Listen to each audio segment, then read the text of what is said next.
Do you want to switch to a battery-powered polisher? And do you want a fixed rotation? We'll let you decide when we get back. I'm Tim Johnson. You're watching Shop Tool Reviews. This is the Flex XCE 18-125, which means basically you get a 125 millimeter backing plate. The 18 dignifies that it is an 18 volt tool, or basically a cordless tool. So it's on their 18 volt platform. This one actually comes kitted with two 5.0 amp hour batteries and the charger, and of course the tool. Now, why do you want to switch to a battery powered tool? Well, probably like the rest of the construction industry has switched over to mostly battery powered, and pretty much mechanics industry has followed suit as well. Their cords are just being cut, whether they're air hoses or power cords. Now, in the polishing industry or in the detailing industry, that's a little bit tougher gap to jump, if you will, especially if you're a professional detailer, because you're running these things all day long. Unlike, say, an impact wrench that may get run, you know, a total of maybe an hour a day, these are getting running hours a day. As you know, they're in your hands all the time. So will a battery powered tool keep up? Well, definitely the performance is there, but how about the runtime or the durability? And I would say that yes, if you have enough batteries, or B, if you just like that freedom of having that battery power, and you allow for some discrepancies in kind of that gap right now that's still there between that plug-in power and the battery powered. But as far as the power, they're definitely able to put down the power that's needed to either just polish or even do paint correction. All of that can be done. Now, a fixed rotation machine like this, what is a fixed rotation? Well, we'll get into that in just a moment. We'll kind of break that down, but let's actually talk about some of the features. So here's what we're going to do. We're going to talk about the features of what Flex offers here, and then we're actually going to put it in the hands of a pro. We'll do some filming. We'll talk to Chase, see what his thoughts are on it. And then we'll also talk about where this placed in our 23 polisher shootout, where we actually compared tons of different polishers in the industry. We'll talk about where this fell as far as in the point scheme of things, and then we'll wrap this up. The XCE 8-18 runs a 125 millimeter backing plate or a 5-inch backing plate. However, you can change that out and run a 150 or a 6-inch backing plate as well. But typically it comes kitted with the 125 millimeter backing plate. Now, this is a fixed rotation, so the XCE, any XCE series in Flex is going to be a forced or fixed rotation, and your XFE is going to be a free rotation, or just kind of a random orbit, if you will. So what does fixed rotation mean? Well, it means that as the pad oscillates, so it's got two actions, right? It's a dual action, or it's a dual action. So as it oscillates, so it has little orbits that it moves in, it also rotates. And you'll see here, in this case, since it is fixed rotation, if I turn this, it's actually going to force the orbit, and you hear the motor spin. Versus if I've got their little guy here, which is this is an XFE 7-12, so it's the little 3-inch micro polisher, if you will. I can easily turn this by hand, and there's no forced rotation. Now, the orbit is forced, so if I turn the orbit, then it's going to turn the motor. And I'll show you more on that in just a moment. But basically, again, I can easily turn this rotation by hand. I cannot do this on the fixed rotation. So what does that mean? That means that it's going to apply more power to the pad. It's always going to be rotating in both motions, or it's always going to be moving in both motions. Whereas on a free rotation pad, you can literally lean on it and a lot of times stall that pad or make it stop rotating.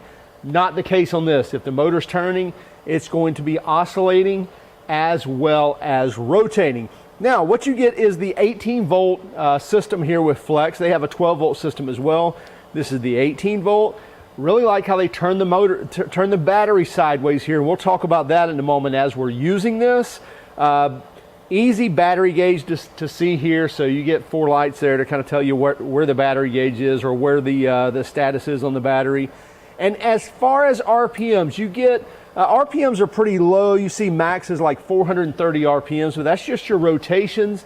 As far as your oscillations, it's anywhere from 5,600, which would be on speed 1, all the way up to 8,600 on speed 6. And this is a variable speed dial as well. There's no clicks, there's no half spots.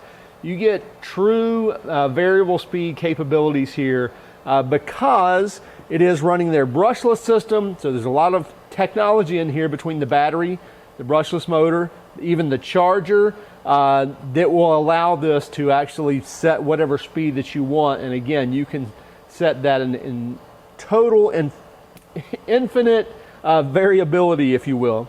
Maybe that's a new term. Anyway, so really nice tool. You know, Flex is designed, it definitely has that German engineering. And you can see it through and through. You got a nice firm pad on here, firm rotation. But with that, sometimes maybe we get features that I would like to see enhanced. Like the block button for the trigger is just, you know, again, I can't say anything negative about it, but it'd be nice if there was a little more ergonomics put into that. But it's functional, very functional. Again, goes to the testament of the engineering. You also get a trigger lock here, so if you pull this on, you can lock that trigger on, pull the trigger again, and it'll unlock.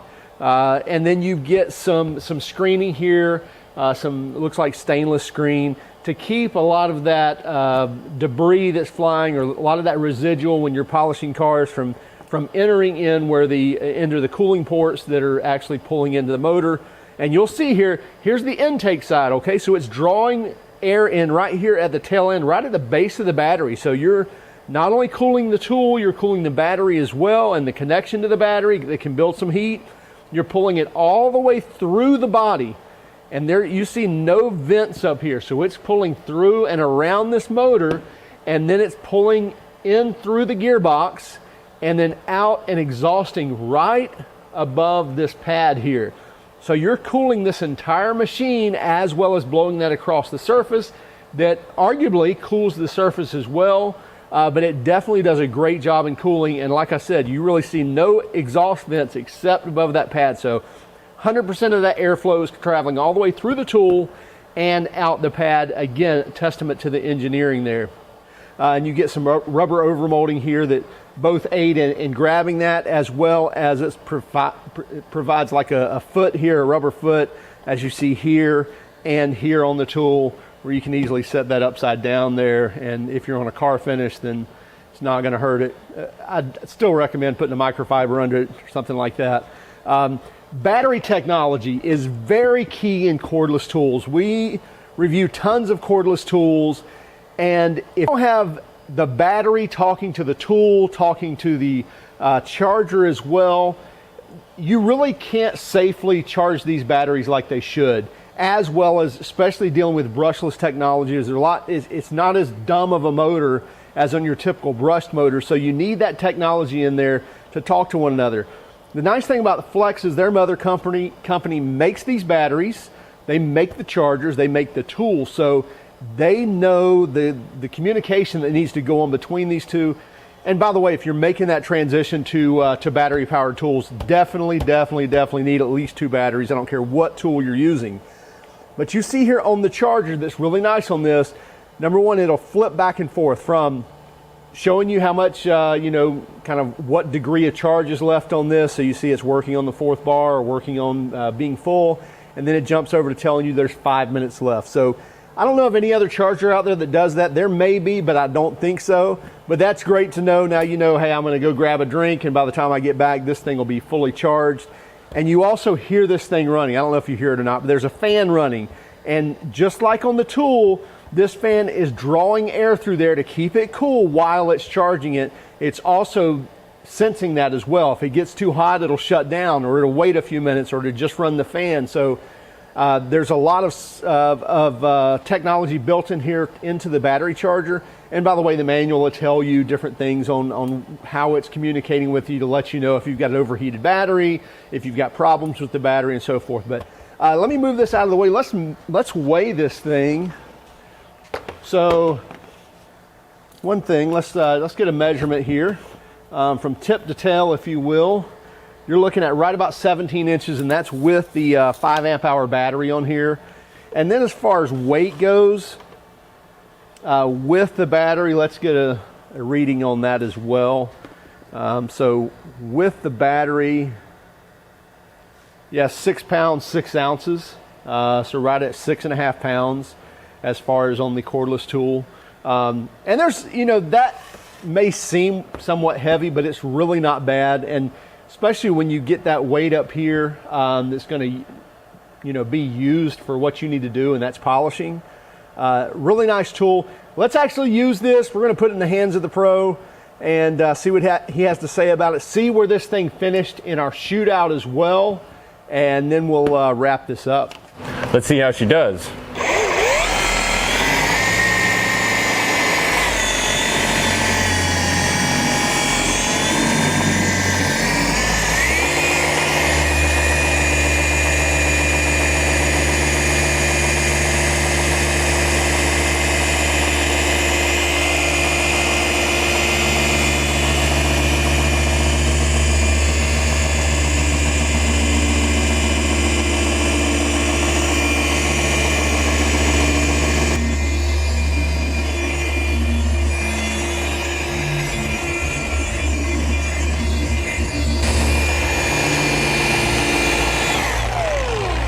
Almost got too carried away there and forgot what I was using. Oh, the force rotation? Yeah. Just trying to jerk it around and make it do what you want to do. That, you know, that's one thing I have noticed though, is using a battery powered force rotation compared to a actual corded one. You can manhandle it a little bit more than like the corded one. It ain't got as much power wide open. Yeah. So you can manhandle a little bit more without it fighting you so bad. Flexible. Yeah, yeah. It would just be nice if the counterbalance of weight was the same, because you know you got the battery at the back, so it does, if it starts to walk on you, it does get a little carried away.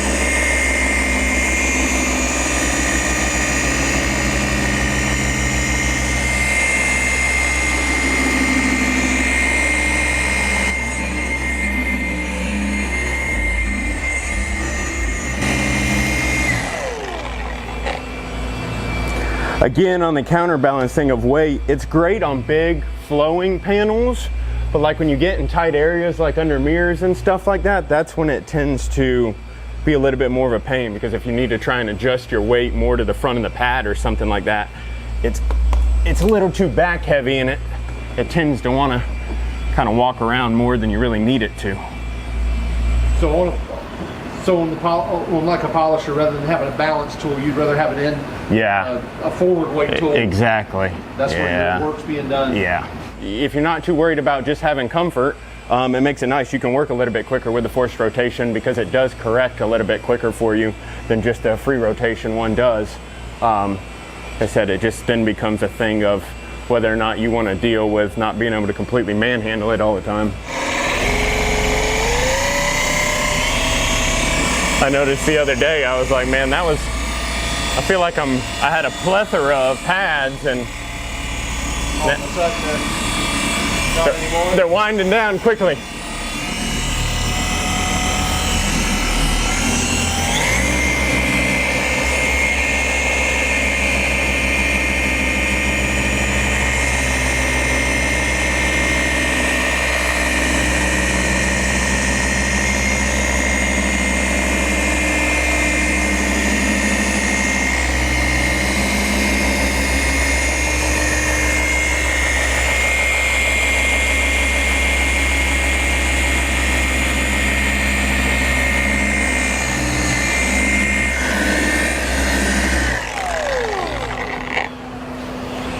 Performance of the tool is fantastic. It's just more based off of still getting used to that forced rotation, and then also when you're spreading out your product, you've got to be a little bit more careful too, because it really kind of bounces around and walks around on you at low speeds. If you're not careful, it doesn't quite spread as quickly and as evenly as if that free spinning machine. Yeah. You gotta kind of pay attention. Yeah, exactly. Yeah, if you can't you can't just kind of go back and forth real quick like you do with the free spinning one. This one, it at a slower speed, with it being forced, you kind of got to work it in real nice and slow. Now, are you working in a speed 6 or 4 or?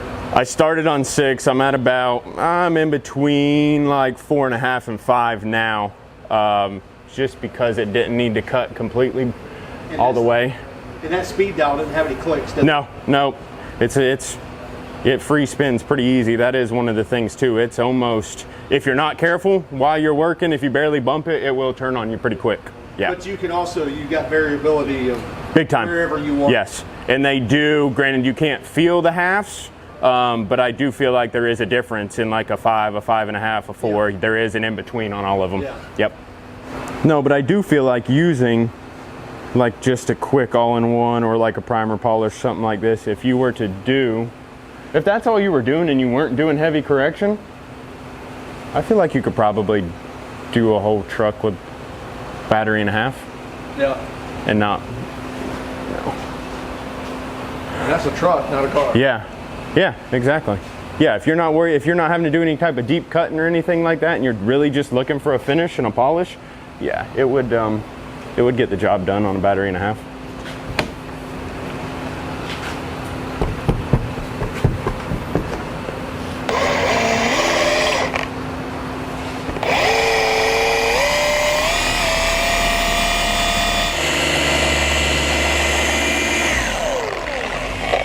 One thing I definitely wish it had, especially in tight areas like that or when you're turning corners, just comfort-wise, I wish the front had a little bit more space, or the handle was a little bit different for grip for your hand. It's just, you only really have 1, maybe 2 grips that you can really hold this with, and it doesn't give you a lot. I usually, like with some other polishers that have my hand, some of it down below the actual knob right here. With this one you can't because you're so close to the pad. So that's one thing I really wish they would add to their polishers, is maybe just to have a little bit more elongated nose up here for better hand placement. If you were never doing heavy correction and you were always just doing polishing or applying a sealer, or even maybe just a quick 1-step, you could go battery powered and never really have an issue. Now, granted, you would always probably need 2 or 3 batteries to always have in place just in case on bigger stuff like this, because you're going to burn through a battery or a battery and a half. But it's not always needed to have a corded polisher. You could definitely get away with being cordless for sure. There's all variation all through the speeds. I feel like there's plenty of variation through all of it, and when it's all the way up, you can do correction with this. Now, granted, like I said, you're going to wear out the battery a lot quicker, but you can definitely do paint correction with it and not have a problem. And that's where your fixed rotation is going to help you anyway. Yeah, exactly. It'll cut it. Plus, it'll help you cut a little bit quicker. So even if you are knocking down the battery a little bit more because you're wide open, I feel like it might kind of even itself out being forced rotation, because that way it's cutting a little bit quicker for you. So can you polish a car with a battery powered tool? Absolutely. Can you run your business doing it? There are people who are doing it. And definitely those that are running a lot of battery powered anyway. Just like in Chase and in his business, where they have multiple detailers in there, I will tell you, I stop by there from time to time, typically a couple of times a week, and there's always cordless tools running. There's always a cordless Flex, whether it be the little Pixie, which is the PXE80, whether it be this machine or the random orbital. Typically, I always see a Flex cordless tool running. Now, there's still plug-in tools that are running as well, but again, seeing more and more of the cordless tools that are actually making it into the shops, and they're using them quite frequently, and there are some that say they're using it all the time. Now, where did this fall as in our Shootout category? Well, this was in the cordless polisher category, which obviously it's a cordless tool. And it actually finished second. But it finished second to its close brother, which is the XCE, this is the XCE, which is the XFE, which is the random orbital. Because this was a polisher shootout, not a paint correction shootout, the ergonomics on a free spinning or a random orbital machine, it's a little bit better than on a fixed rotation. Just the fact of the fact that this is a fixed rotation is going to kind of walk you around a little bit more than the random orbital or that free rotation will do. So therefore, it didn't score quite as well ergonomically, and even on the performance side, because that coming into play as well. But there was like 2 points separating them, 83 and 85 points overall. Performance-wise, I think it was like 95 and 97. So really close race between this and its close brother. But again, in the polisher, in the cordless category, finished second overall, finished second in performance as well, with Flex taking the #1 spot on that as well. So really good machine. Really something you should try in the fixed rotation, especially in the, and by the way, I think if we're going to do a paint correction shootout as well, where we just take the long throw machines and do an actual, paint correction little shootout and break them out into cordless and corded as well.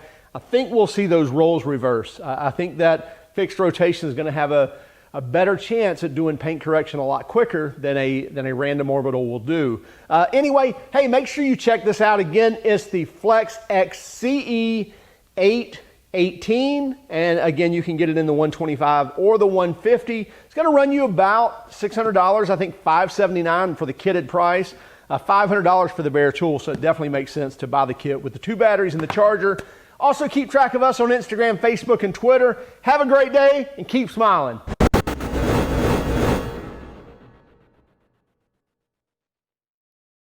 Would you mind hitting the like button if you like this video? By all means, if you didn't like it, give us a thumbs down, but would you let us know in the comments why? Also, would you think about subscribing to our videos and hitting that bell notification, because then we're going to notify you every time we drop a new video, which is pretty close to daily. Back to the video.